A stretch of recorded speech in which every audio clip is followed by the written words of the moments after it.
প্রত্যেককে স্বাগত জানাই টেক্সট বুক বেঙ্গলিতে। আজকে তোমাদের জন্য খুব ছোট্ট একটা ইনফরমেটিভ ভিডিও নিয়ে চলে এসেছি। তোমরা প্রত্যেকেই জানো, সেটা হচ্ছে এটা ভারতীয় রেলওয়ের একটা লোগো, ইন্ডিয়ান রেলওয়ে।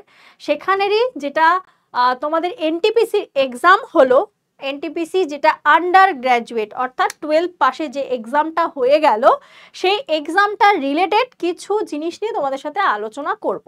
কারণ প্রত্যেকেই জানো, আফটার এক্সাম সবার মধ্যে টেনশন থাকে যে এবছর প্রশ্ন কেমন হলো, সোজা হয়েছে, কেমন কি প্রশ্ন, সেই অনুযায়ী কাট আপ কত আসতে পারে। তো সেসব নিয়ে একটা ছোট্ট আলোচনা তোমাদের সাথে আমি করব। প্রথমেই কিছু জিনিস সেটা জানিয়ে রাখি, যেটা হচ্ছে অ্যাপ্লিকেশন, মানে কতজন ফর্ম ফিল আপ করেছে। সেটা তো প্রত্যেকেই শুনে থাকো তোমরা, যে এটা একটা অ্যাভারেজ বলা হয় যে এতগুলো মোটামুটি দেখতে পাচ্ছ 68 লাখ পায় ফর্ম ফিল আপ কিন্তু হয়েছিল এই এনটিপিসি আন্ডার গ্র্যাজুয়েট লেভেলের জন্য। এবং সব থেকে একটা মানে আকর্ষণীয় বিষয়ই বলা যায়, কারণ কি যত ছেলে মেয়ে পরীক্ষা দিতে যাবে সেরকম অনুযায়ী কম্পিটিশন, যদি কম যায় তাহলে কম কম্পিটিশন। সেখানে দেখা গেছে 45 to 50% অ্যাভারেজ 45 to 50% তার অ্যাপিয়ার করেছে, অ্যাটেন্ডেন্স ছিল। এবং যেখানে কিন্তু যদি সেই তুলনা করে দেখি তাহলে এনটিপিসি গ্র্যাজুয়েশন লেভেলের ক্ষেত্রে কিন্তু সেটা ছিল 50 to 55%, ভালোই ছিল অ্যাটেন্ডেন্স। আর যেটা আমাদের সবার পাখির চোখ থাকে যে ভ্যাকেন্সি কটা রয়েছে, ভ্যাকেন্সি কিন্তু রয়েছে ধরো 3445। এবং বলা হয় যে 15 গুণ, মানে সিবিটি 1-এ যদি কেউ পাশ করে তার মানে অ্যাভারেজে ধরো কেউ 1600-1700 পাশ করছে, তার 1000 জনই বাদ যাবে, তারা কিন্তু সিবিটি 1 থেকে কোয়ালিফাই হয়, মানে যারা কাট আপ ক্লিয়ার করে কোয়ালিফাই হতে পারে ফর অ্যাপিয়ারিং সিবিটি 2। তারপরের থেকে কিন্তু এই 3445 জন কি হবে, আলটিমেটলি চাকরি পাবে।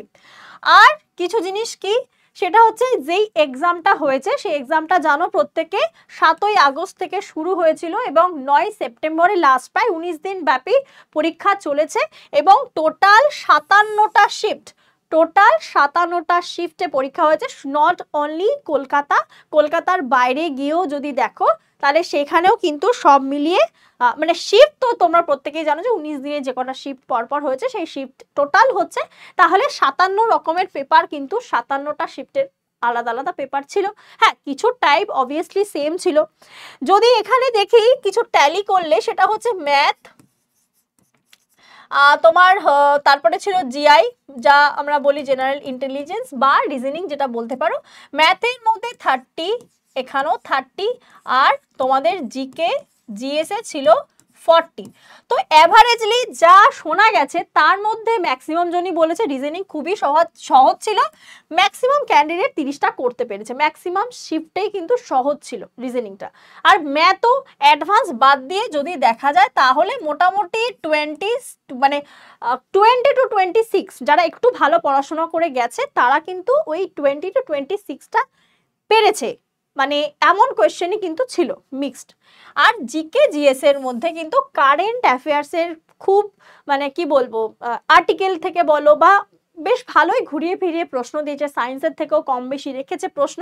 তো সেখানেও অ্যাভারেজ কিছু যাদের এই সাবজেক্টটা ভালো পারে তারা সেরকমভাবেই অ্যাটেম্প্ট করেছে। আমি জাস্ট কিছু বেসিকের কথা বললাম। আর কি এইবার দেখতে পারি আমরা স্কোরটা কিভাবে বুঝবো, কার স্কোর কিরকম কি যেতে পারে কাট আপ, ওভাবে তো বলা যেতে পারে না। হ্যাঁ, তবে এটুকু আমরা জানতে পারি যত ছেলে মেয়ে বেশি পরীক্ষা দেবে, যত সহজ প্রশ্ন হবে, তার মানে কাট আপও ততটাই বেশি হবে।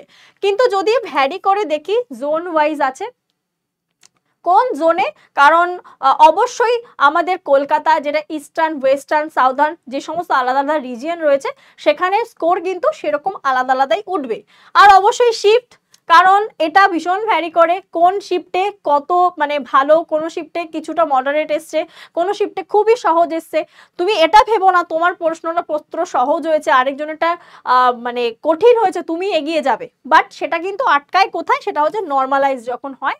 বেসিক্যালি বলা হয় শিফটের উপরে ডিপেন্ড করে তুমি কতটা পজিটিভ অ্যান্সার করেছো, নেগেটিভ কতটা কম করেছো, তার উপরে ভ্যারি করে নাম্বার আসে।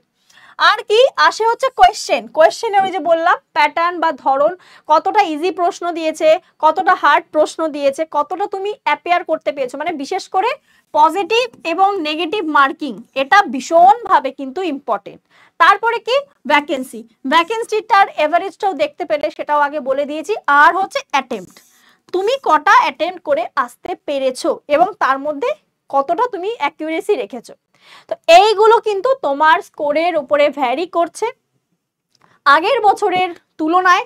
নো ডাউট এবছরে কিন্তু যেটা তোমার কাট অফ স্কোর সেটা অবশ্যই বাড়বে। আর ওই যে বললাম অ্যান্সার কি, যেটার জন্য সবাই অপেক্ষা করেছিলে, যে তোমাদের কিন্তু কথা ছিল আগস্টের শেষ থেকে মোটামুটি মানে যেটা বলা হয়েছিল যে যেই সময়ে আসতে পারে। তো আজ যেই সময় আমি ভিডিওটা করছি অলরেডি সেই খবরটা পেয়ে গেছি এবং ছোট্ট করে তোমাদের নোটিশটাও শো করিয়ে দিচ্ছি আমি, যেটা কিন্তু দিয়ে দিয়েছে যে 15 তারিখ ঠিক বিকেল 4টের থেকে কিন্তু তোমাদের এই যে যেটা অ্যান্সার কি বলে থাকি আমরা, সেই অ্যান্সার কিটা দেখতে পাবে ওয়েবসাইটে। আর কত তারিখ অবধি? 20 তারিখ অবধি এটা কিন্তু অ্যাভেলেবেল থাকবে। তো অবশ্যই বলবো নিজেদের রেজিস্ট্রেশন নাম্বার দিয়ে প্রত্যেকে নিজেদের স্কোরটাকে চেক করে নাও। অবশ্যই ভাবে 4টের পরে পাবে এবং প্রথম দিকে একটু ওয়েবসাইটটা ল্যাগ করবে, কারণ সবাই মিলে একসাথে হামলা করে পড়বে। তো এই একটা ছোট্ট ইনফরমেশন তোমাদের সাথে শেয়ার করলাম, আর এটুকুই বলার ছিল। আর তোমরা যদি কেউ মনে করছো আমাদের সাথে ব্যাচে জয়েন করতে চাও, তার জন্য তোমাদের কিন্তু ব্যাচ অবশ্যই রয়েছে। আমাদের যে সুপার পাসটা রয়েছে সেই সুপার পাসে এনরোল করতে পারো। কেউ যদি নিতে চাও NITI এটা হচ্ছে আমার কুপন কোড। আর যদি কেউ আলাদাভাবে নিতে চাও 7557050299 70502999 এই নাম্বারে কিন্তু একটা হোয়াটসঅ্যাপও করতে পারো, কলও করতে পারো। এখানে আমাদের প্রাইস ট্যালি রয়েছে, কীরকম কি প্রাইস। 5 দিনের ভ্যালিডিটি তুমি 5 টাকায় পেয়ে যাচ্ছ, 329 টাকায় পেয়ে যাচ্ছ 3 মাস। তারপরে 12 মাসের জন্য পাচ্ছ 1099 এবং 18 মাসের 1399। সামনেই কিন্তু 17ই নভেম্বর থেকে রেলওয়ে গ্রুপ ডির পরীক্ষা, তার জন্য পেইড ব্যাচে অবশ্যই আমাদের লাইভ ক্লাস তো চলছে, ওয়াইটিতেও ফ্রি ক্লাস প্রোভাইড করা হচ্ছে। আর আমি তোমাদের পেইড ব্যাচে বেসিক্যালি বায়োলজি এবং কারেন্ট অ্যাফেয়ার্স করিয়ে থাকি। তো চলো, তোমাদেরকে অসংখ্য ধন্যবাদ। যদি তোমাদের ভিডিওটা ভালো লেগে থাকে, যদি মনে হয় যে না কোনো কাজে আসতে পারে, তাহলে অবশ্যই ভিডিওটাকে একটা লাইক করে দিও। যারা নতুন রয়েছে চ্যানেলে, যারা নতুন দেখছো, অবশ্যই চ্যানেলটাকে সাবস্ক্রাইব করতে ভুলো না। শেয়ার করে দিও বন্ধুদের মধ্যে, কমেন্ট করে জানিও যে তোমাদের কার কত স্কোর হচ্ছে, যারা তখন ভিডিওটা দেখছো। কারণ এতক্ষণে আমি যখন ভিডিওটা তোমাদের কাছে পৌঁছাবে ততক্ষণে আশা করছি তোমরা তোমাদের নাম্বারটা অলরেডি দেখে নিয়েছো। তো চলো, আজকে আমি এখানেই শেষ করছি। দেখা হবে তোমাদের সাথে আবার নতুন কোনো ক্লাসে। সবাই সুস্থ থেকো, ভালো থেকো আর সাবধানে থেকো।